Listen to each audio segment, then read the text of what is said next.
Hey everybody, Dr. Laura Dabney here, talking about parenting this month and the parenting advice I will be giving my children one day when they ask. That's another key. There's an extra bonus for you there. Do not give advice unless you're asked is the safest route. But when I'm asked, this is the parenting advice I'll be giving my children. We started with a don't last week, so this week I'm going to talk about a do. And the do is to teach your children about the value of constructive aggression and passivity.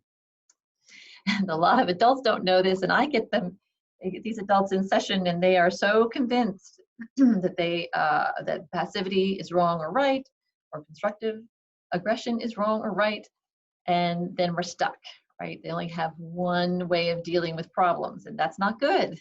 We want your children, we want us to be able to use passivity or aggression constructively when it's called for. So since a lot of us do tend to fall in one vein or another, you have to understand the value of both, okay? So let's just go over that once again. Constructive aggression is going for a gold medal, confronting a problem, swerving out of the way of an animal or a child in the road, okay? And constructive passivity is agreeing to disagree, respecting someone who's on a different page, taking the one down when you realize there's an authority in the room who has more experience or leadership quality. Okay? There's constructive parts of both, and you want to pass those on to your children. Now, we do that not by telling them, in case you haven't figured this out already, telling your child what to do is not a good idea, because then they're doing it because you said so, not because they've learned or developed this on their own. We want them to be able to experiment with both so they can decide and see for themselves what works best for them in each situation.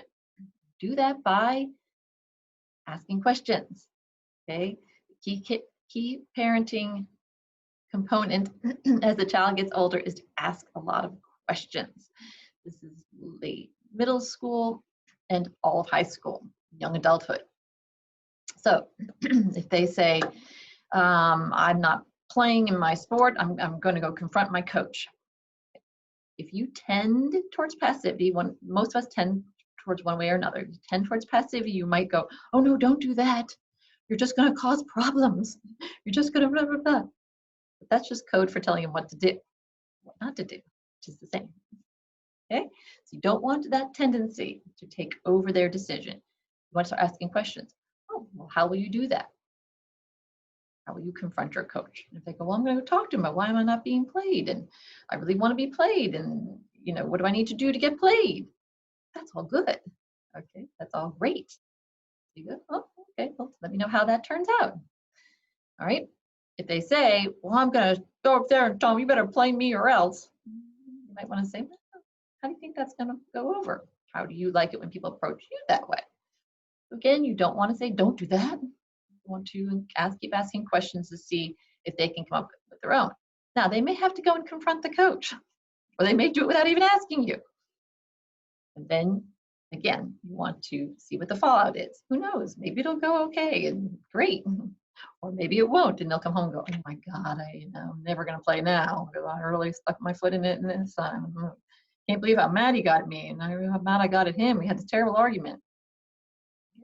Don't say I told you so. Don't say, well, of course. Just say something, ask a question again along the lines of, well, how would you do it differently next time? Okay. So you want them to be able to use whatever works for them and steer them into or let them know there's other ways of approaching it. If they say, well, I don't know how I'm going to, well, maybe sit it out, give it some time, see what happens. You might want to offer several suggestions for them to choose from of passive approaches.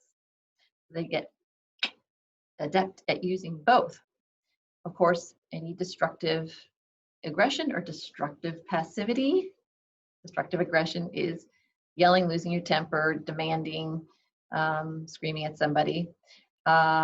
Destructive passivity is letting something happen without, you're not stepping in when you need to. You're not adding anything to the relationship. taking the one down when you have knowledge or experience or information that might be helpful. So steering away from those, steering towards the constructive part of both will help your child develop both of those. That's a good thing. Martha Stewart, it's a good thing.